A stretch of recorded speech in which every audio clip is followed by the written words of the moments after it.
How's it going, everybody? Another episode of KSR Zoom Action is live on the KSR YouTube channel. As always, I'm your host, Zach Gagan, joined by my co host, Brandon Ramsey, once again in an undisclosed location. Brandon, how are we feeling today?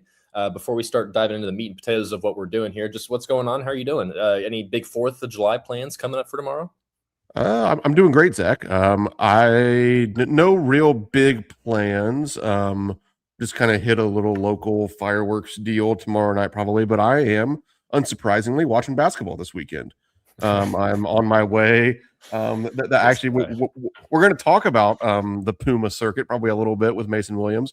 I'm actually on the way to a Puma event here in Lebanon, Indiana this weekend, just outside of Indianapolis, west side of Indianapolis. And there's another tournament around the area that I'll be keeping tabs on as well. So 2 events this weekend on the holiday weekend. But yeah, I'll take a little break to enjoy some fireworks, eat a hot dog, whatever us great Americans do. As expected, yeah, that's what you got to do. So I'm going to a little pool party situation tomorrow. I'll actually be across the river from Louisville, so like very southern Indiana type Ooh, deal there. So yeah, I'll be coming there with some to my state. I the love it. Hoosier State. Yeah, I'll be Shout just out across the Jeffersonville, border shout out there. New Albany. Where are we going? I want to say it's New Albany. I forget exactly where. I've been once, like it was a couple years ago now. It's like a family thing, so Nice. but should be fun. But Lovely. before we can do all that, we got to talk about some Mason Williams because he has been. We never did a Zoom action breakdown on Mason Williams when he committed. That was back in like I want to say January, late March, something like that. Yeah. When he finally did commit. It was kind of out of nowhere thing. Like he just came on campus one day. There was the Mo Williams buzz a little bit, and then Mason commits, and then his dad Mo Williams commits, or not commits, takes the assistant coaching job soon after that. So it was kind of a package deal there with those two. And I think at the time everyone was kind of, whatever. Mason Williams, yeah, he's a 4-star, and he's the son of Mo Williams. Did he just kind of get this spot because of that pedigree? He's like you said, he is a 4-star, but ranked like I think the Rivals industry ranking had him in like the 130 range. 24/7 had him at like 106, 107, something like that. So outside the top 100 of the 2026 recruiting class. But Brandon Ramsey, as both of us kind of told each other when we were starting this off camera, the kid's pretty good. And he, especially after watching his tape, and he's been one of the main talking points of the summer practice so far, where today will be the final day of week 3 of summer practice. Actually, I think yesterday was, because I think they're already off. I think Pope's out recruiting and everything. I think they're done with summer practice for the day. But yeah, so Mason Williams has, in Jack Pilgrim's intel reports, I think Zoom Diallo gave him a big shout out as his surprise performer so far. So let's kind of give just a little bit of background on Mason Williams before we dive into the film here, because we do have some fun stuff to talk about with him. UK lists him at 6'3", 210 pounds, probably a little bit smaller than that, but I believe the 210 pounds because this dude is built like a tank. He's got long arms. Really just, he's a fun player to watch. So if we kind of go back, obviously he's the son of Mo Williams. That's like the big thing with him. Mo Williams, I'm a big Cavs fan. I grew up watching Mo Williams. Like when he was an all-star in 2009 with LeBron, one of the more fun seasons I remember watching growing up, just because Mo Williams, great player, not an all-star level player. LeBron kind of turned him into one of those Cavs teams were a lot of fun. And then he came back to the Cavs and won a championship in 2016. So I'm trying to think of 2009. Was Mason Williams even alive yet? Maybe. He might have just been born when Mo Williams was an all-star, which is kind of crazy. Yeah, he probably was. He's probably like a 2008 baby or something. But yeah. So he has that whole pedigree with him. But I was looking at his UK page, and I might actually have to pull it up real quick just so I can remember. But so he finished his high school career at Tennessee Collegiate, which I don't know exactly where that is, but it's somewhere in Tennessee. It is on the Nike EYBL Scholastic circuit, which Brandon, you could probably explain that better than I can. I think it's basically just the EYBL takes all these schools and put them into one group, and they just play each other throughout the high school season. Is that more or less what it is? Yeah, like think of like Montverde Academy, think of Oak Hill, think of the La Lumiere in Indiana, like the places that you hear a lot of the top players coming from. Most of those schools, I think there's like, I don't know, 16, 20, something like that. Essentially prep schools that end up making prep, I think is in there too. Yeah, making up the circuit. Yeah, so he finished there, but he started his career. Let's see. In 2024, he was at Jackson Academy in Mississippi, won a state championship with them. Then in 2025, he went to a school called Germantown, which is also in Mississippi, helped them win their first ever state championship. So back-to-back state championships for him at two different schools. Then went to the prep school route to Tennessee Collegiate Academy, and played in that EYBL Scholastic. Like I was looking at, it's hard to find schedules and stats and stuff and results for these sort of like random prep school teams that are like, they're more about basketball than they're all about school. So they kind of just focus on that stuff. But it looked like they started their season great and then kind of trailed off as they got into that Scholastic schedule where they were playing some of these good teams. But he had some big outings. I mean, I think his stats were crazy. Like you can, this is the one directly from the EYBL website. He averaged 15 points a game, 4 assists, 5 rebounds. Shot 44% from the field. He was 23 of 48 from three. That's 48%. This is a 13-game sample size. So did really well with them. His big notable game was the upset of Prolific Prep. And that's the game that I pulled most of my clip or all of my clips from actually when I was watching through some of his games and highlights, because the Prolific Prep game they won. They upset Prolific Prep. That was a massive upset. It was 65-64. Prolific Prep, for those who don't know, probably number 1, number 2, number 3 in the country in terms of high school basketball rankings. And I was wondering, because I remember seeing the numbers on that. I was like, okay, did they have injuries or whatnot? No. Nasir Anderson was matched up on Mason Williams. Nasir Anderson is a 5-star. We've talked about him on this show before. We are both big fans of him, Brandon Ramsey and I. Caleb Holt, 5-star. Wanted him at UK so bad. He was going to be the supervisor Pega Owe. I wanted him over Tyron Stokes at Kentucky, but we didn't get our wish there. He was playing. Bruce Branch, 5-star wing, going to BYU. He was playing in that game. Davion Atkins, 4-star, top 60s, top 50 power forward. He was playing in that game. And Mason Williams looked like the best player on the floor from the game I was watching there. So he was great. He had like 20 points, 5 assists, 5 boards, big shots down the stretch, big plays in general, a defensive play that we'll show from that. But that was kind of the game where I was like, okay, I'm going to use the clips from this one because he's playing against future power 4 guys, and he's really like cooking them. And this was like 5-6 months ago at this point now. So kind of more recent data that we can use from that, more recent game film. But yeah, I mean, when you watch we'll go through some of the tapes, Brandon. I'll kind of let you riff on just his overall archetype and what he's like what his game looks like. But the first thing I think of when I watch this kid play is he's smooth and he's shifty. I mean, he makes basketball look easier than it is. I don't know how all this is going to translate to the SEC and everything, but he looked good against some of these 5-stars. So I'm inclined to believe that he can kind of get to this point. And one more thing, actually, Brandon, before I let you go on your little rant about him. But so we met with him, I guess it was 2 or 3 weeks ago now. We did player interviews with Mason Williams, a couple of other guys, I think Reese Potter and Malachi were there. But Mason Williams, he was one of the first group of guys. I'm sure having Mo Williams as a dad helps. He's obviously been meter trained for a long time. He's a head coach at Jackson State for a while. Mason Williams, he talks like as a senior, like he's a 5th-year guy. Very smart, knows what he wants. I think the big thing that came out of his interview is he said he wanted to be the hardest worker to ever come through Kentucky. I loved when he said that because, people don't normally say that type of stuff. But another thing that I really stood out from that interview, I thought, and if everyone wants to go watch it, it's on the KSR YouTube channel. I know, I'm sorry, I'm going long-winded here, but Jack Pilgrim asked him, he was like, if you could tell yourself, your 15-year-old self, like 3 or 4 years ago, like what would you tell yourself? Mason Williams said, I would love basketball sooner. He's like, because once I fell in love with it, a couple of years ago, I really started to turn into I felt like I started to find my footing and become a good player. He said if I had started 2 years earlier, basically implying that like I'd be a 5-star, that like I would be a top 20, top 30 player at this point. So I'm just a little bit behind on my development, but I'm going to work so hard that I'm going to get to this point to where I've kind of made up for that lost time. So I really liked that answer, just because it seems like he has a very smart head on his shoulders, knows what he's talking about, knows what he's about, knows his role, knows what's going to be expected of him. But I believe, I'll be shocked at this point if this kid is not playing, at least in the non-conference. This kid's going to play minutes. Like, I actually feel pretty confident in saying that right now. Like, he's going to play real minutes. He'll be a real rotational piece as maybe the backup point guard. Brandon, you were kind of talking like he could play off ball a little bit too.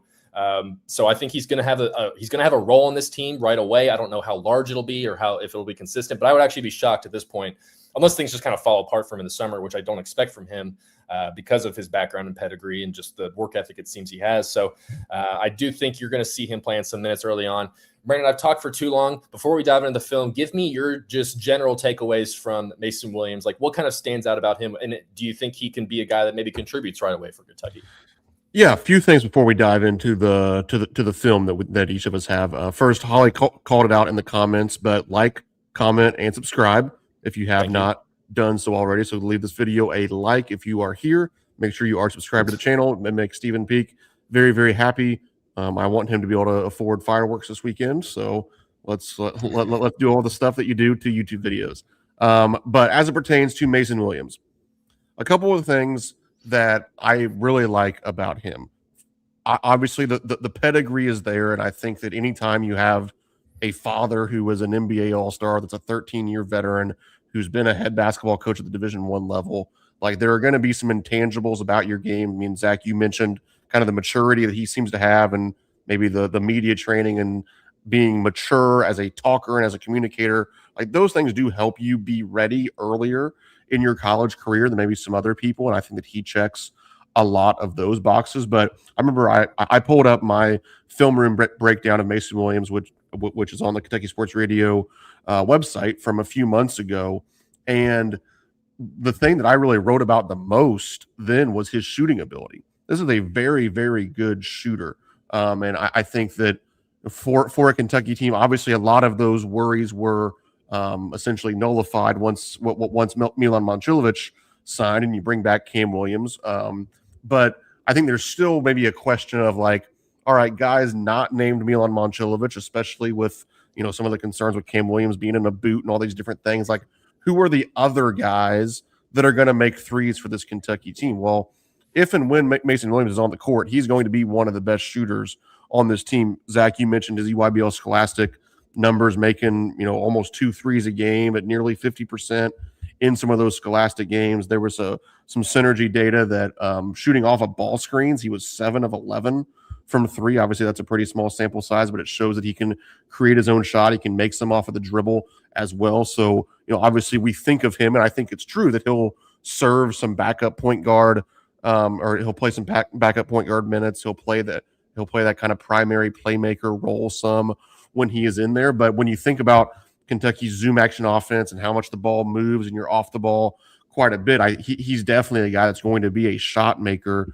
from a catch and shoot standpoint, whether it's on the weak side of the zoom action or whether he's coming off the handoff and can pull up and knock one in. He's going to be very dangerous from 3-point range. That's one of the things I love about him. Secondly, you alluded to it early on, but he's a tank. Like this guy, when he gets downhill to the basket, he is strong, not afraid of contact, can play through contact, can finish at the basket because of that. Like he doesn't have a super explosive pop of athleticism, but obviously he's a decent athlete, but a lot of that he makes up for with being really, really strong. And that's something that, obviously not all incoming freshmen in college have that college level, SEC level strength. That's something you're not going to have to worry about with him. And then kind of my overarching thought with when it comes to Mason Williams. And, I think some of this is just maybe Big Blue Nation being a little spoiled sometimes when it comes to recruiting. But I think I said this on the radio with Steven on Tuesday. I mentioned it to you a little bit off the air here today, but like he's a 4-star prospect. The day that he decommitted from Jackson State, he got an offer from Texas Tech. Ole Miss wanted him. They offered him, and he chose to play for his dad at Jackson State early on in the process. Like it shouldn't be. Washington offered him too. Yeah, Washington was in there as well. It shouldn't be shocking that a 4-star prospect, even though he's only ranked in that 120 to 130 range, like, yeah, guys like this come into practice and are pretty good. Like, yeah, is he going to beat out Zoom Diallo and Alex Wilkins? No, probably not. I don't think anybody's expecting that or talking about that. But, like, is it shocking that he's good enough to be the backup point guard? Is it shocking that he's good enough to earn, 5, 8, 10 minutes a game? Like, I don't think that should be super surprising to us. It's still great to hear all the things that Jack Pilgrim and other folks are reporting from practice, and it's great to hear that he's transitioning well and he's maybe surprised some people within practice. But again, like I don't know if we should be as shocked as we are. I think a lot of that shock comes from the fact that, quite frankly, at Kentucky, we don't sign very many guys outside of the top 100. So we don't really know what to expect from guys like that. They're a long way from being a 5-star blue chip guy. So I think we just kind of assume, like, well, he's a project piece. Maybe we just took him because we knew we were going to hire his dad, all these different things. Like, I don't think that's necessarily the case with Mason Williams. This is a guy that, especially with some of the upward trajectory that his career might be taking, I think he's a guy that, if Kentucky wouldn't have gotten him, another high major top 25-ish program would have taken him and he would have been a player for them. So, I don't think that maybe we should all be as surprised as we are that, a 4-star prospect whose dad played in the NBA for 13 years is good enough to play as a freshman. Like, I really do think, I'll reiterate what you said. I mean, the more that I hear about him, the more that I kind of go back and watch some of the film now that his name sort of has resurfaced some this summer. Like, yeah, I think there's going to be a role for him there alongside Jerome Morton as a backup guard in this rotation. And there's a lot of reasons to be excited about what Kentucky's getting in Mason Williams. And I promise we'll get to the film in a second, but I do want to, touch on the rankings just for a second because, didn't really play for a big name high school until he was a senior. And then he had some of those breakout games, played on the Puma circuit, the Pro 16 circuit. So just not as many eyes, not as many scouts, not as many, like we were saying, like Jamie Shaw probably goes to every single EYBL and Adidas event. Puma is probably the second tier for that type of stuff. So, and I do think his ranking was kind of on the rise towards the end of his high. Like if he had another year of high school, I think he's probably going to be a top 50 kid, going into college. But that his trajectory just kind of played out that way. What I will say though is, like, Jamie Shaw did go and see him. This is from 8 months ago. This was at called the CIBA Fall Showcase. It featured four teams. 2 of them are national teams in Sierra Canyon and Memphis, Tennessee Prep.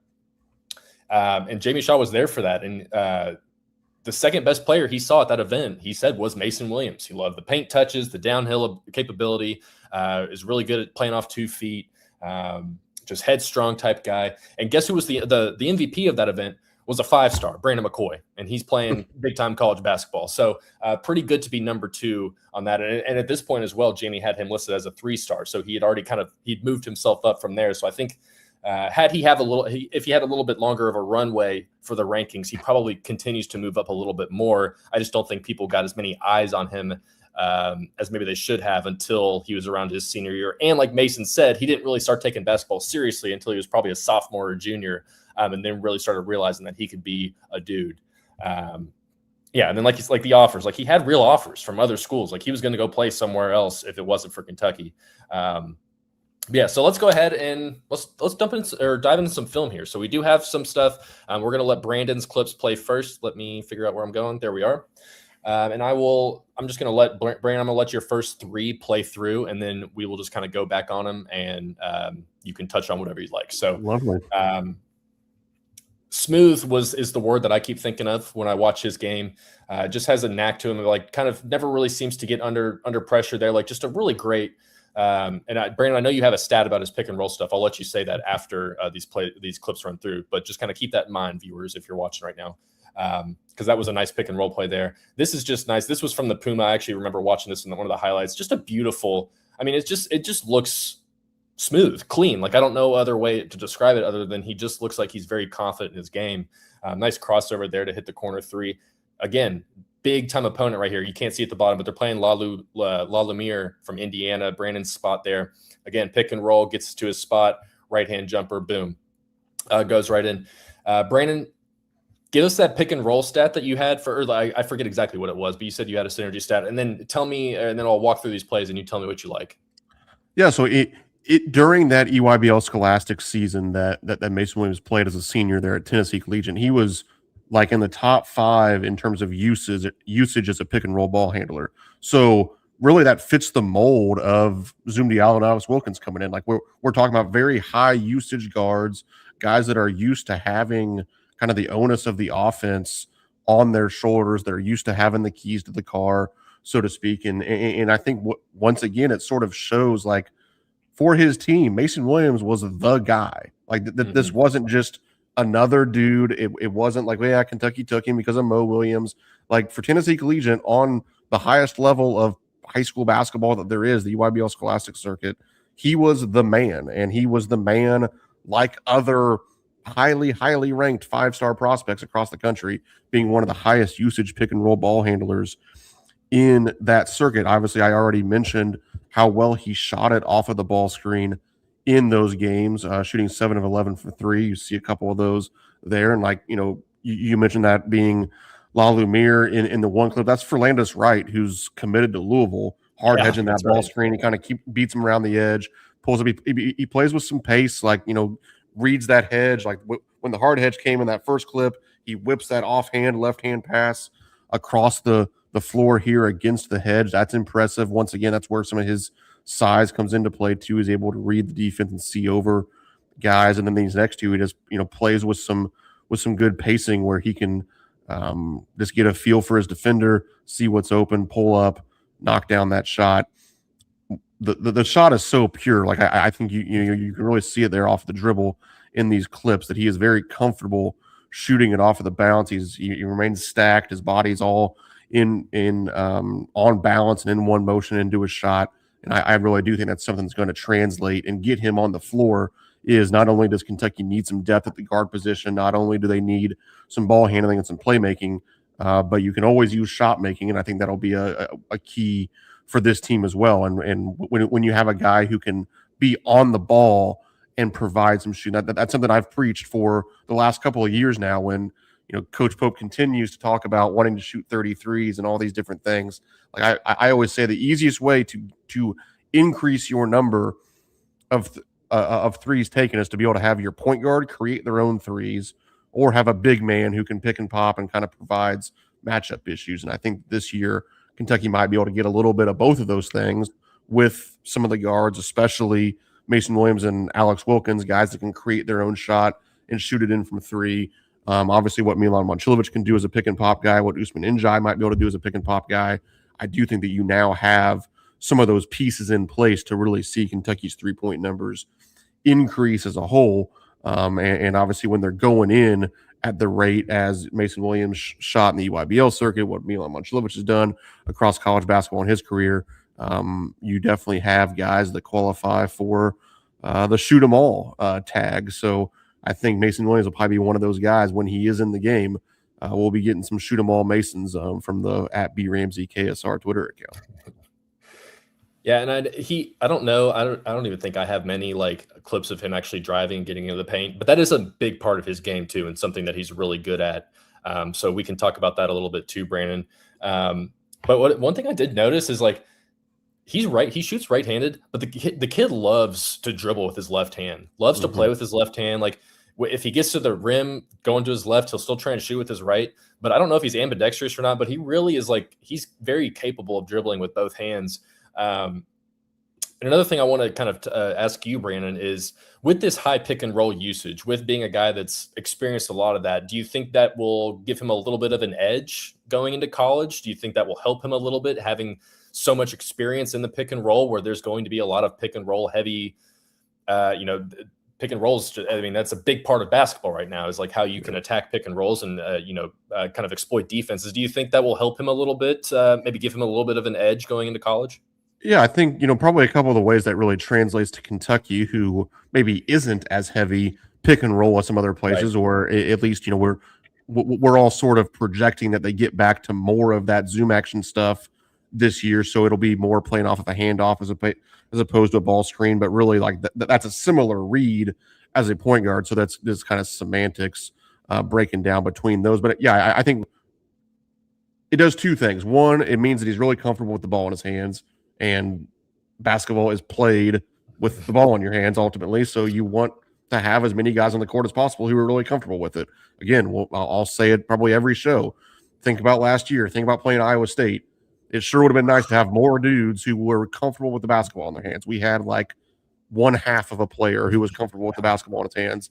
There's going to be a much longer list of guys, at least, with a healthy roster in 26, 27, that'll be comfortable with the ball in his hands. He has proven that. That's one of the things I like about the pick and roll usage. Two, it does require you to process things and read a defense from a live dribble, which is usually a really big part about the jump to the college level, because everything obviously happens, at 10x speed, even coming from the highest levels of high school and AAU basketball. Everything is just so much faster in the SEC and at the high major level. So I think that his ability to process things from a live dribble, to be able to read the defense, be able to read these ball screens and kind of figure out, hey, do I have a lane to drive it? Can I pull up and take a shot? Can I hit somebody with a pass? He's proven to be able to do those things. So I do think that all of that is sort of the all-around basketball IQ that it requires to be a high usage pick and roll ball handler. I think that the IQ part of that translates really well to his freshman year at Kentucky. Yeah, absolutely. And if he's going to have the ball in his hands, if he wants to play real minutes, he's going to have to prove that he can, just dribble the ball, like be able to confidently dribble the ball and not get picked apart like, some guys were last season. Dribbling is key. Yes. Dribbling it's a big part of the game here. So I'm going to go ahead and transition into the clips that I have. So I think I have 6 total clips here. And like I said, I pulled them all from the Prolific Prep game. We're going to kind of go in. I'm just going to let them fly here. Brandon, I don't know if you actually got to watch this actual game and have seen how it kind of played out, but I think they started up Tennessee Collegiate. They were up 17-2 to start this game, and then kind of had a 10-point lead pretty much all the way until the last couple minutes when Prolific Prep started to make their push, and then Mason Williams is the reason that they end up winning this game. So I'm just going to let some of these play through here. This is just getting the ball here. Again, the shooting touch, very nice. We love the shooting touch. Second clip here, I think we get a nice pass on the fast break here. Pretty. What I will say about this is maybe you don't think that he did this play on purpose. Do you think some might say he didn't mean to throw this alley-oop? Judging from the crowd's reaction that I heard, he definitely meant to pass it. And I saw him do this clip he did this exact same play 2 different times in different clips that I was watching. So very crafty passer, like I said, likes to use that left hand. So you see him kind of lay his teammate up for an easy one right here. I love that the shot is there. It's pretty. And he likes to push the ball. Like in both these first 2 clips, you kind of see him push the ball a little bit here, and then is just able to make a nice, easy read against some of these bigger, more highly ranked players.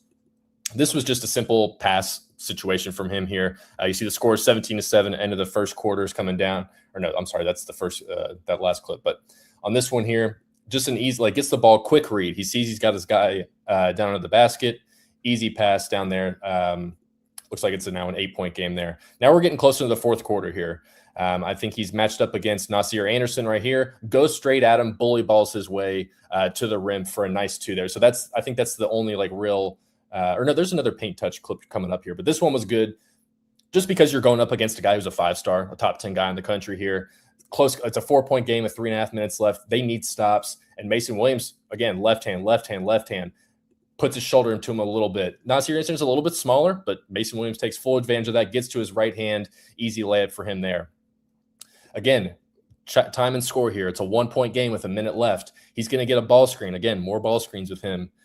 Nasir Anderson, Davion Atkins, he's being defended right now by a 5-star and a 4-star. Does not hesitate, makes an easy little bounce pass right here, gets the ball back.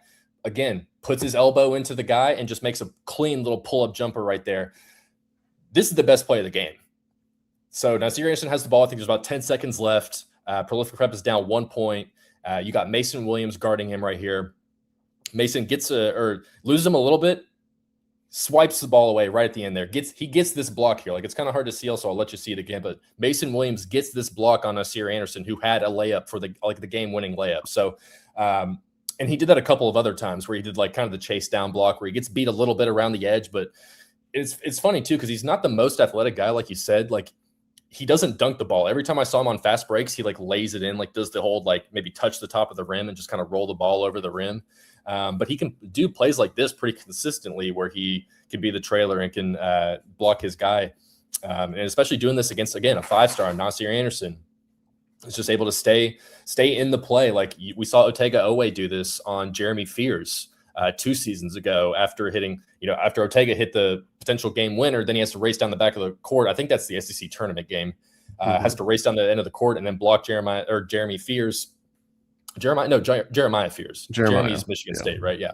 Yep. Jeremiah Fears blocks him to win that game. So I really liked all these clips, and that's, Brandon, you're better at actually explaining the whole basketball part of it than I am, but to do the 6 clips that I show here, to do it against a prolific prep team that had all their guys available, clearly got shell shocked by the big start from Tennessee Collegiate. And then Mason Williams to have the ability to close this game out. He had 20 points, 5 assists, and 5 rebounds in this game. To have the ability to close it out on both ends of the floor, I thought, and compounded with the fact that he has 2 state championships already at the high school level, just made me feel like, okay, you're getting a guy who knows how to win. He knows how to win basketball games. And I think that's like, it's kind of just like a thing you can say, but I do think that there's like a lot that goes into the winning mindset of being a guy that can win. That's where I really wanted Caleb Holt, because all I saw Caleb Holt do was win in high school, whether it was USA or Adidas or with prolific prep, not counting this game, obviously. All he did was win. So I think he's got a winner's mentality. He's not afraid of the moment. I think is a big thing. Like, this isn't a massive stage here, but there are a lot of people filming this game, a lot of people watching this game, probably some college people watching this game as well. So was just really impressed with what I saw of this prolific prep game, because he looked like the best player out there amongst a bunch of 5-stars. So Brandon, I'm just going to kind of let these plays run through again, and you just kind of give us your thoughts on what you see or anything that you haven't talked about with Mason Williams yet. Yeah, I think, you can just kind of sit back and enjoy watching these clips as they play. We don't need to probably break them down super individually, but what I do think, again, kind of just talking big picture, is it goes back to like, yeah, this guy's good. We kind of all should have known that and expected that from day one, and I think we're all kind of coming on board here now that we're getting some news and notes from the early summer practices, and some people kind of saying like, hey, yeah, he is good. And again, I just think that when you look back and you see games like this where he's doing it against arguably one of the best teams in all of high school basketball, against some of the best players in the country. I mean, Nazir Anderson is a guy that Kentucky's going to be recruiting very, very heavily in the class of 2027. He's another bigger, stronger guard that Mason Williams is playing right through his chest and finishing some big buckets, makes a huge defensive play on him late in the game. And like you said, if you watch the entirety of this game, it would be really, and obviously, again, it's just one game. We all know that.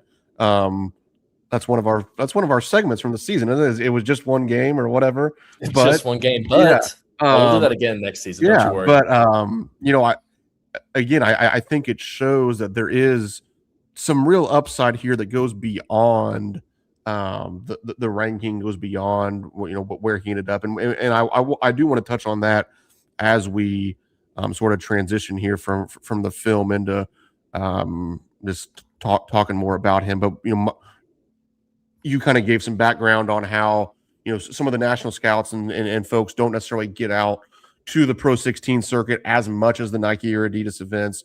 Obviously, the fact that he did get to spend some time on the Scholastic circuit helped. But as somebody myself who I've been involved in the rankings world for 15 plus years now, more on a state level and a national level, but I do understand how it works. One of the other things that I can say is, and I don't want to speak for Jamie Shaw, who works for us and does the Rivals rankings, but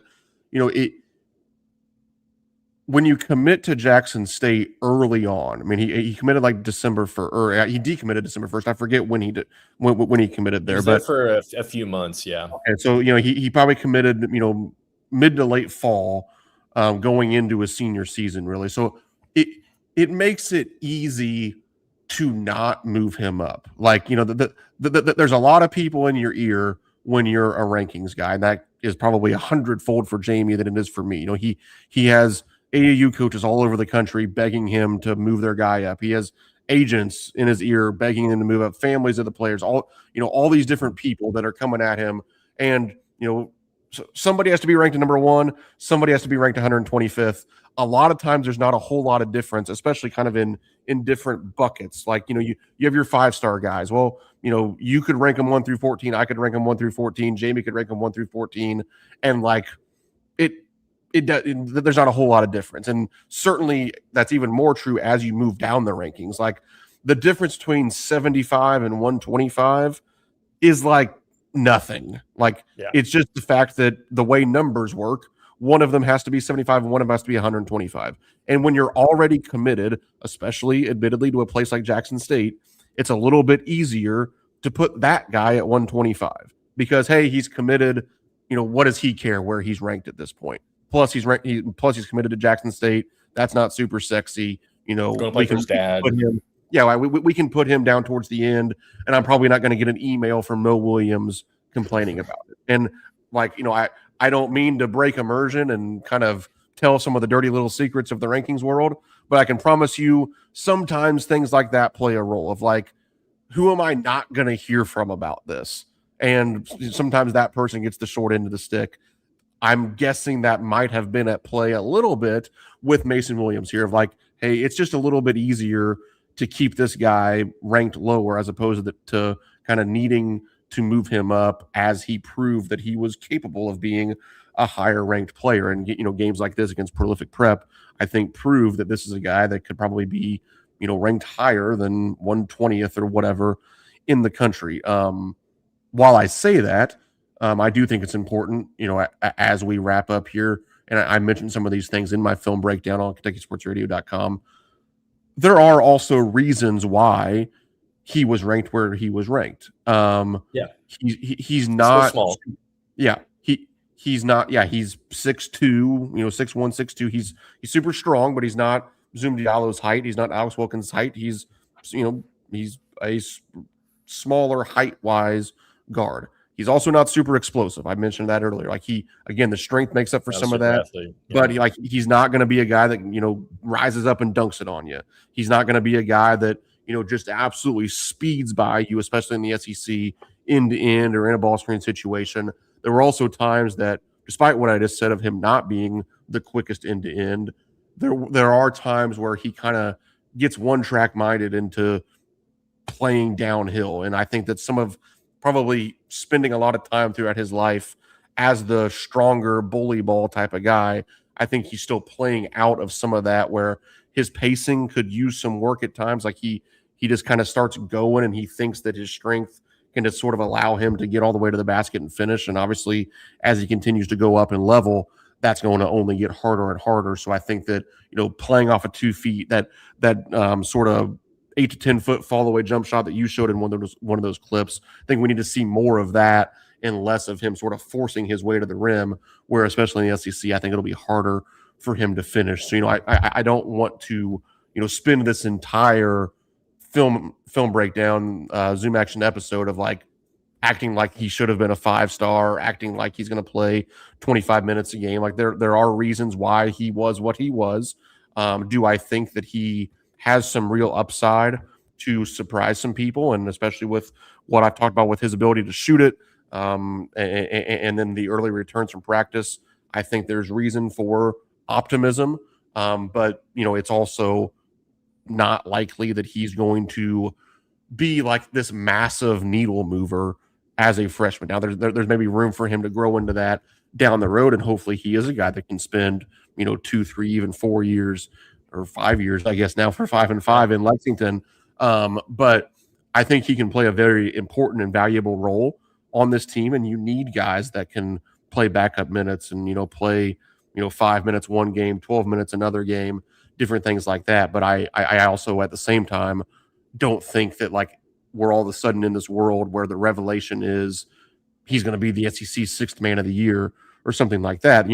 There's we need to be realistic about the expectations of, yes, there's reasons to be excited. And I'm not trying to throw any cold water on that, but still we're getting excited about the role he can play as the 9th or 10th man. And again, that's a very important role. Somebody has to do that. And I think he can be very good at it. But let's not get ahead of ourselves in terms of what we're expecting, even while we're getting excited about Mason Williams.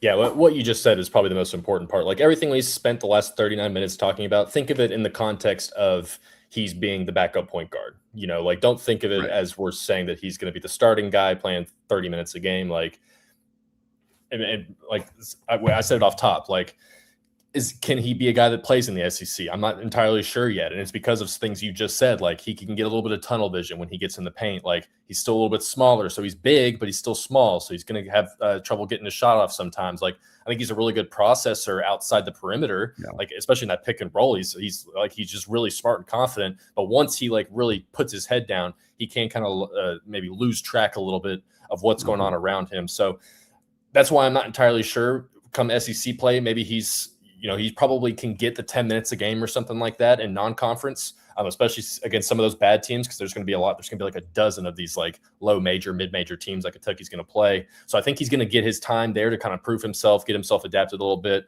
It'll be those games against Louisville, Kansas, North Carolina, Virginia. Like, can he play in those games and kind of be, still kind of be productive enough? But yeah, I think we all kind of came into the summer practice at least thinking like, okay, it's probably going to be Zoom and Alex as the starters. And then you're going to have Jerome Morton's going to kind of fill in the bench. Now we're 3 weeks into summer practice, and after watching the film and hearing some of this early summer intel, it's like, okay, no, I think we actually do have a guy who can come in and be the backup point guard and play, like you said, 5, 8, 10 minutes a game, and like things just don't fall apart. So that's awesome. Now you've got two guys. So now you can take Zoom and Alex off. I assume that Pope will probably try and have one of those guys on the floor as 90% of the time. Right.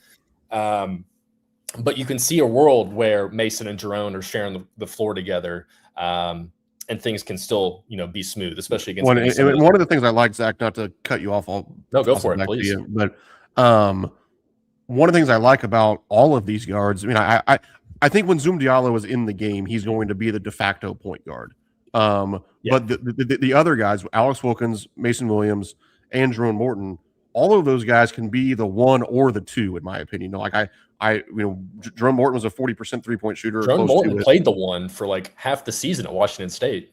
Correct. Yeah, he did that, but he's also an excellent 3-point shooter. And I've obviously talked a lot in this episode about what I think of Mason Williams as a shooter. Alex Wilkins made 65 threes last year, but also was 30+% assist rate. So I think that one of the things that'll help Mason Williams and Jerome Morton get some of those minutes is that there's some versatility there. They can serve as that backup point guard, but then also like you can play one of those guys with Zoom Diallo. You can play one of the, like Alex Wilkins can be the primary ball handler and Mason Williams could be the two, or Zoom Diallo can be the one and Jerome Morton can be the two. So I think that it's nice having 4 guards for 2 spots that outside of maybe Zoom Diallo being more pigeonholed into that one spot, the other 3 are really pretty interchangeable, and that really helps your minutes distribution, your rotations, some of the ways that Coach Pope can be creative. So I think that when you look at the 1 and the 2 on the depth chart, having 4 guards that can kind of play any of those spots interchangeably, I think that's that'll be a strength for Kentucky's backcourt this season, especially when there are maybe some questions as to like. We've both talked on this show about some of the upside of Diallo and Wilkins as shooters, but it's just that it's upside. Those guys need to prove themselves as shooters. So I think it's nice that then there are 2 backups. Like you could argue that their strengths are shooting 3-point shots. So that there's a nice balance there between the playmaking of the starters and some of the shot making of those backups. And that was something that came to me as you were riffing there. Positional versatility. We love that. Just you can bring up buzzwords like that, but yeah, that's kind of what he'll give you, and just that whole backcourt 4-man group in general. So, anything else you want to? I'm looking at my notes here to see if there's anything we didn't really get to touch on with him, but I think we've pretty well talked about it. Got him done. So, yeah, I do. I think he's going to be a guy that can play. I'm very interested to see how his career goes, a couple years down the road. Is he, because he's probably done. He's probably not going to get any taller, but he can get stronger still, get quicker, get faster, get a little bit more athletic. So I'm interested to see how it all plays out and what his career ends up looking like. But got to get through his freshman season first. I do think he's going to be a guy that plays. So let's hope that his name keeps popping up in some of these intel reports, because it'd be nice to know that you can kind of have a guy to be a backup point guard just because that hasn't really been the case for the last 2 seasons now. Right. Well, shout out to Denzel Aberdeen. Like we've given him his flowers a million times, but he wasn't a point guard. Like he had to learn that position on the fly. It'll be nice to have an actual point guard. They're kind of waiting. We have 4 point guards on this team. Yeah, and Zoom. Yeah, and Zoom's definitely the one guy that he has to have the ball in his hands. And Mark Pope did say, you mentioned this in our group chat, but Mark Pope said that he expects to have 3 30-plus assist rate guys next season. He had it with Zoom and Alex were already those guys. Sorry, weird stuff's going on in my house right now. Hopefully no one's breaking in. Zoom and Alex were 30-plus assist rate guys last season at their stop. Pope thinks that Mason Williams can be that guy again this season. So, and I don't doubt it because, if you play a few enough minutes and just do your role right, I think he can definitely hit that mark. So, but anyways, I think that's all we've got today for Zoom action. This worked out nice. We hadn't broken down the Mason Williams tape yet, and now he's kind of getting this buzz growing. So it was a good time to do all that. But if you haven't already, if you're still here watching, like, comment, subscribe for our friend Steven. Make sure he gets his little bump up there. So we love that. Love to see everybody there. Thanks everybody for watching. Thanks Holly. Thanks Captain Crash, our usuals in the chat there. Thanks everybody else for watching. We'll see you all next time. I don't know what we're going to be doing next time, but we'll do something soon. We've got plenty. We got all summer to be doing some film breakdowns. So for Zach, for Brandon, for Steven producing behind the scenes, thank you all, and we will see you next time.